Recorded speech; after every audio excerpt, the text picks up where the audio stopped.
Hey guys, this is Minishcap1, and I'm bringing you another replay review slash full game commentary. And this is a game that I played on the 6.20 patch in Mid-Master on my alt account, and it was a game where I helped hard carry Voyboy, so that's going to be fun to watch. And it's also a game where I built Proto Belt on Singed, which I think is a very fun item, and I think it's a very underrated item, and I actually think it might be one of the better Singed items in this season, and I'm going to explain to you guys why. But to start this game out, it's a matchup versus Gangplank, and Gangplank is a character that is generally considered to be pretty dang annoying for Singed, and the reason for that is Gangplank just, while you're laning, he just hits you with Q, Q, Q, Q, and you're forced to sit there and kind of just take their harass. There's not much you can do. And the way that I deal with that in this game is I just shove him in. I just shove him in from the beginning, and the way I'm able to do that is through a combination of my runes. So runes this game I'm running Movement Speed Quints, Armor Yellows, AP Blues, and Magic Pen Reds. And I just immediately go for the first wave and start shoving him in.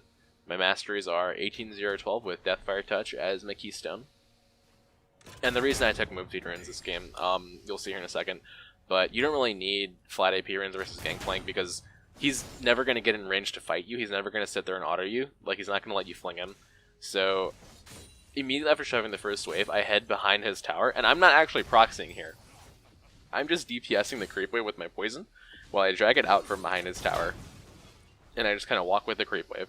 So what this does is it lets me preemptively kill the creep wave while not putting me at risk of dying to a proxy from Evelyn. And I can do this pretty effectively because I have move speed runes. So as you can see here, my move speed quints let me just go through the river and up through here pretty quickly and catch this creep wave.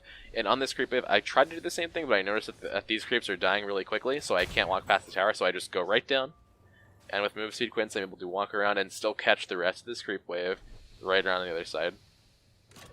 So when you're doing something like this, you want to make sure that you watch whenever your minions are right here, because if your minions that are right here die, you start taking tower shots, and you do not want to take tower shots when you're doing this strategy because you will die very quickly.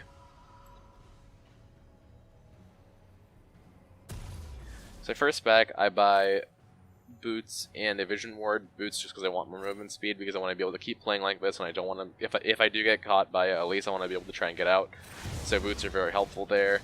And vision ward, just to have vision, you always want to buy a ward. So here I see some shit going down bottom, so I go for the TP. And this is going to be a pretty, like, it's going to look really bad because it is actually kind of bad, but I don't have fling here, and I go for the fight.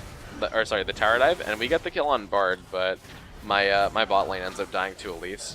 And the reason that I didn't have fling there is because when I was playing like this up here, I leveled W instead of E, and the reason I did that is because if I was to be like cheese ganked by Elise, if she didn't go to clear the rest of her jungle and she just straight up came to gank me, then I wanted my W to try and slow her and ghost away and get out. Because if you have fling at level 2, it's not going to help you escape from a gank. Like, it's going to help you get your laner off of you, but then you still have one person on you. Or, like, you can fling the jungler and then keep your laner on you, but, like, it's not going to help you survive, you know? So here, Nocturne is pinging for the gank. I think that Gangplank's, like, running over here. It's pretty stupid that he didn't. So Nocturne wards the bush, and we get the CC on Gangplank. I fling him back. For some reason, Bard shows up. I don't know why he would roam up here, but this is something that Cat Ears always does. He always goes for the early roam top to try and cheese enemy top laner. I learned it by this point. It's just the cheese that he does. And he actually ends up paying for it here because, well, Gangplank gets out, but we kill Braum. So, guys, if you're ever top lane and you're playing versus Cat Ears, he will always cheese you like this. He always roams top every single game. No matter what support he plays, he always does it. So I actually bought another Dark Seal because I just want the AP and potion passive to be able to push and sustain while I'm playing my really greedy aggressive style this game. I go for the corrupting potion by here because it's actually just I'm wanting the exact same thing. I just want to be able to sustain and have some damage and push.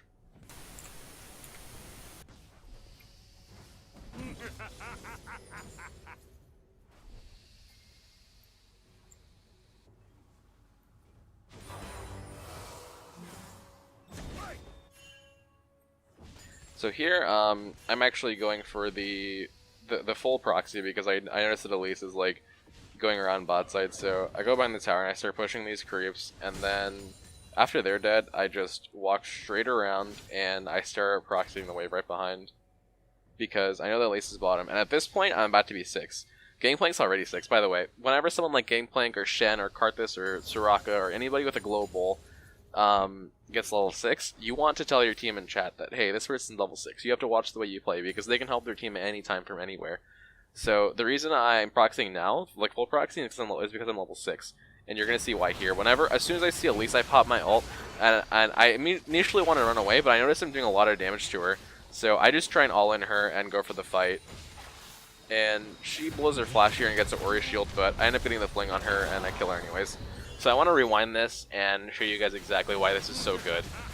I blow a lot of their abilities here. I blow a Gangplank ultimate right up here, which is right there. I blow Elise's flash. I blow Oriana's ultimate. And as soon as that happens, I make sure to type in chat. I'm typing in chat, hey, they used all 3 of these things on me. So you guys are open to make plays because of those abilities are down now. And Nocturne immediately capitalizes off this. As you see here, he's walking up and he goes for the ult on Ori, and they just fuck her up real hard and she dies. So I go for the Merc Treads because they have a lot of magic damage and they have a lot of stuns. Also because I have Merc Treads, I'm actually really a lot faster than Gangplank here because he doesn't have boots. And I get a good fling on him. He doesn't have flash, and I just chase him down and kill him because he doesn't have boots. So Merc Treads because they have 1 stun on Elise, they have 1 slow on Gangplank, they have slows and stuns on Braum, and they have slows on Oriana. And like, swiftness, yeah, sounds good because they have slows and stuns, but they also have a lot of magic damage. And the slot efficiency for magic resistance that you get out of Merc Treads is actually really good. So, on this next back, I'm going to buy Catalyst, because I'm going to go Righteous Glory into Proto Belt, and Catalyst just gives me a little bit more sustain, and since I'm farming pretty well, I can afford it, instead of going, like, just immediate damage.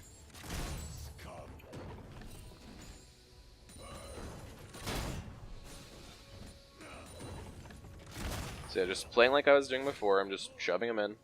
Being conservative with my Corrupting Potion charges because sustain is precious. I see Oriana running up on the ward, so immediately I just dip out. I don't want to deal with an Oriana gank. Even if she ganked me, I doubt that they could kill me because I would have my ult up. But I just decided to dip out. It's not worth fighting at this point. And she lost a lot just roaming up to me anyways. So I see Nocturne coming in for the gank, and I blow everything to try and get this guy. We end up getting him super low. Nocturne takes 1 too many tower shots, and I have to run back there to try and finish the kill. Nocturne backs off wisely. Usually this could be very bad chasing Gangplank into a bush, but I have a pink ward that I just put right in there and fling him for the kill. And then we decide to push this tower.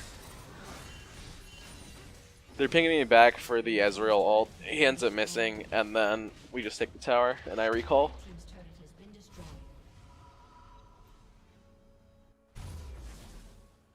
So here I decide to finish Righteous Glory because having that item first is always good. It lets you make plays, it gives you tankiness, it gives you sustain, it gives you slows too. Just all around pretty dang good singed item. So here I'm about to see Oriana. I think Oriana walking up. Okay, no, so yeah. Bard gets a good ultimate, and then I just try and peel Oriana off of her and we kill her. Elise, at this point, we see her on the pink ward. She starts running down. She knows she's pretty fucked at this point because everyone's collapsing on her. And we just run into her in the jungle and kill her. Sadly, she gets a kill on Bard, but just chase her down with auto attacks and we get the kill.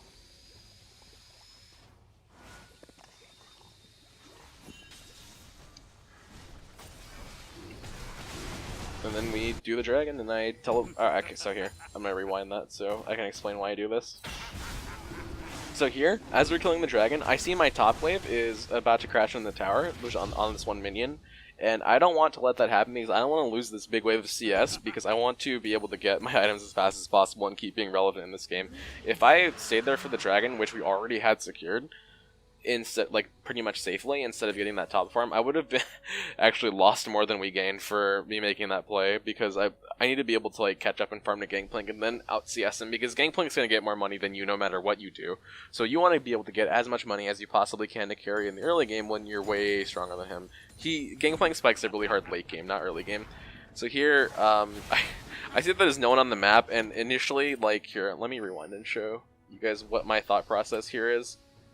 What's the button to make the map not awful? Is it like H? Is it G, T? It's not any of those. Is it V? Okay, so it's V. So here, what I'm thinking is, wow, the map sure is dark. I don't see anybody anywhere, and I'm pushed way up here. So my initial reaction is to get the hell out of there. And as you can see, good idea, because these three are right there, waiting to gank me.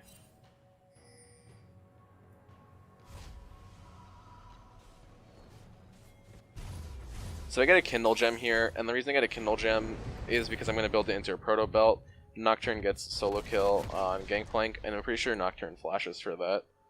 Yeah, he flashes. Yes, a Nocturne ults him. Surprised he flashed for that. He's going to hit the Q, but hey, you know, why not? So I'm just running it up mid. The reason I'm getting Kindle Gem is because that's all I could afford out of the Proto Belt, and because the CDR, I'll explain this in a second. I see Orianna right there, so I just pop everything and we go for the kill on her. I know she doesn't have flash, and then we start pushing up. I want to get more out of my Ghost, but I can't, so I just let my ult run and regen me for a bit because I took a bunch of autos from Ezreal. Braum gets kind of cocky here, I'm not sure why, but he just walks right up to me, so I fling him and we kill him. It was pretty easy. Braum gets a good ult and Elise. Like, Victor's just tanking Ezreal out here for some reason. I flank Gangplank off of Victor to peel him, but it ends up killing Bard. Like, one of them had to die there no matter what. And I just start kiting them out, and they chase me through poison. It does a lot of damage to them, and it forces them to back off. But the reason, I go for a really risky recall here, but the reason that I bought Kindle Gem first is not only does it give you health, and it's cheaper than buying the revolver portion of Proto Belt first, it also puts your ult on a 90-second cooldown. So if you know the normal cooldown of Singed ult, you know that his normal level 1 through 3, all of his ult cooldowns are 100 seconds, and the cooldown for Righteous Glory is 90 seconds. But if you have Proto Belt, it turns Singed ult. If you have Kindle Gem, sorry, and even Proto Belt, it turns Singed ult into a 90-second cooldown. So the exact time that you're always going to pop your Righteous Glory is also the time that you're going to want to pop your ult. And with this, you don't have that 10-second window of not being able to use your Righteous Glory because your ult's not up. You're going to be able to use your Righteous Glory on cooldown every time that you need it, just because you have the 10% CDR from Proto Belt. So here I recalled and they overstayed. I get the kill on Gangplank because he was trying to greedily farm, and then we just chase down Orianna. Bard gets a good flash Q on her, and then I Proto Belt onto her for burst damage, and we kill her. So let's talk about why specifically I think Proto Belt's good. I think Proto Belt's good on Singed because it's a cheap item. Proto Belt and Righteous Glory together combined cost a total of 5,000 gold. The build that I used to do in Season 5, which was Rylai's into Liandry's, costed 6,000 gold back then. Now, that's doable, but way back in patch 5.22, like pre-season 6, Riot changed it so that Rylai's and Liandry's each got a 200 gold cost increase. So getting the combination of Rylai's and Liandry's together costs 6,400 gold now. It's been that way all season. That's part of why I think that the Rylai's and Liandry's combo is heavily nerfed, which it is because of that gold cost increase. Which is why I don't think it's very feasible, especially in high elo, to rush Rylai's and Liandry's together, because by the time you finish Rylai's and Liandry's, like, you're not going to be able to affect the game. You need like items that you can use early on to like fuck shit up with, which is why Righteous Glory is good, because you can get it so cheaply early on. And the same thing with Proto Belt, because it's just cheap and extremely cost efficient. I was actually going to do like a Singed Dunzo manifesto, kind of like explaining my feelings towards all the change. Like, I was going to go patch by patch from 5.22 all the way to like 6.20 or 6.21, depending on when I make the video, slash like write-up. and I was gonna go through every patch and look at every change that's relevant to Singed and decide whether or not it's a good or a bad change for Singed, like if it affected him positively or negatively. Spoiler alert, they are almost universally negative this season. I don't personally think it's been a very good change for a very good season for Singed, but I'll talk about that more in the video. So basically, when Riot made Rallies and Leandries that much more expensive, it means that you have to delay that item spike, and it just nerfed it really hard because you get it so much later. And I don't know what the fuck he was doing there, but oh, what else is gonna say? It slipped my mind. Oh yeah, and this season is like so full of champions that can like gap close and like move around, and they have high mobility and like they're lane dominant, that you don't really have time to sit there and finish up a Rylai's and Leandries. And even when you do, like almost constantly on Singed, it just feels like Rylai's isn't that great because the 20% slow on poison just doesn't feel like it does anything. Like half the time I feel like, especially in high elo, like enemies know how to just kite past the slow and go on like the proper directions that they need to go in order to get the least amount of poison on you as possible. And it gets really annoying because it just ends up feeling like the item is worthless and not doing anything for you. Like the 20% slow is like meh, and it used to be better, like the item itself used to be better on Singed when it gave more health and less AP, but it's been changed over time to give less health and more AP, which means it's worse for Singed because he needs to be tanky and do a little bit of DPS. He doesn't need to do a lot of DPS and be not as tanky. And even then, 100 AP on Singed isn't going to like make or break him. So, yeah, it's just Riot just doesn't really give a shit about Singed. If you want my honest opinion, they don't care. They don't give a fuck. So here I look for the teleport because I noticed that my team's trying to fight. There's a really good I'm gonna rewind this just so we see what goes on here exactly. But the enemy team groups up in this cluster, and I guess my team groups up in this little cluster here too. And that's a really good Bard ult because it lets the Victor set everything up, but also lets Ori set everything up. I'm just back here like, hold on, I'm kind of late to the fight, but I'm gonna run forward and get as many kills or assists as I can. I steal a Voyboy's pentakill there, and then like at this point I'm just spamming my Twitch link in the chat. You can probably see it on his VOD highlight, but yeah, I was kind of ranting for a bit there.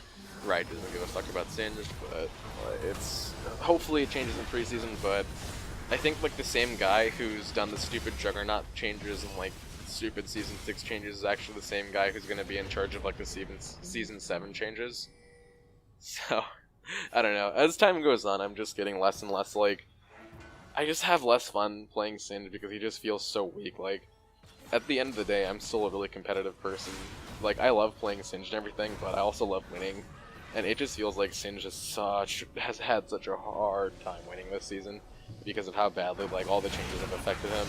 And it wasn't even like direct nerfs or anything, but it's just like nothing was good for him, you know? Like nothing was really like, hey, let's give Singed like a good item, or like let's make a mastery better for him, or like the whole season was focused around like meta, like the entire fucking season was focused around meta champions, more so than any other season before. Like, at least in other seasons, you have, like, the random patches every so often where it's like, oh, hey, look at a bunch of these underpowered characters, we're gonna buff them all up, and maybe people will play them again. This season, like, I feel like that never happened. Like, they just focused on meta champions the entire time, and it was really annoying. I hated Season 6. It was terrible. I'm gonna start ranting about it. So, I bought a Zizrat portal because I want to just be able to pressure the map. I don't need GA this game because we're really far ahead. I'm not really worried about dying, like, because they're having a hard time killing anybody at this point, and also Zizrat gives me a lot of tankiness. Usually I get GA if I think that I'm going to die in a team fight, but I need to be as disruptive as possible. That's when I get GA. But if I think that I'm safe from dying, then I'm going to go ahead and get a Zizrat, just because you can do two things with Zizrat. You can get tanky and map pressure. So here we just get a bear and they hop over the wall. They kill Braum, and then I just recall and I buy health crystals. What else am I gonna buy here? Like, and then we just start running it up mid. I think we catch Elise here. Okay, so Voyboy kills Gangplank. He's like up here trying to like 1v9. We kill Elise. What is it? Let's watch the monkey in action. caught by the Brummel. And he's dead. Awesome gameplay. So I just set Z0 up back here, and we start shoving.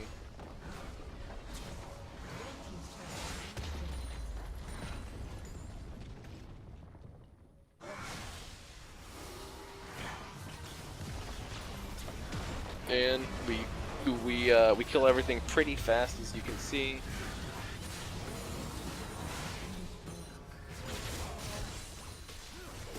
Like, Ori's getting her QW combo, and it's like barely hurting me. So we decide to go for the oh yeah, we go for the third in him here.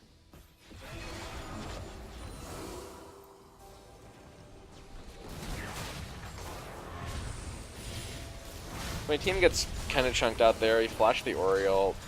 I'm making sure to auto-attack Gangplank's barrels down. As soon as the Gangplank ult goes down, I want to just try and kite back because I don't want to like die or anything. I see Ezreal jump forward. I couldn't actually get to him, but I ended up just diving into the fight and getting my poison across everybody. That actually was a very bad Proto Belt activation by me. I'm going to show you guys again. This Proto Belt active that I did here is fucking terrible. So I miss everybody, but I ends up pushing me into the fight, and I get my poison across multiple people, but, like, I don't know, the active was bad. If I had just used it a little bit farther back, I would have chunked their entire team, maybe, like, gotten a quadra kill or a triple kill, like... Oh well, shit happens. We end up winning the game there, they surrendered. GG. I hope you guys enjoyed it, and like, comment, subscribe if you want to see even more Singed gameplay and Singed ranting from me. I'll talk to you guys later. Bye.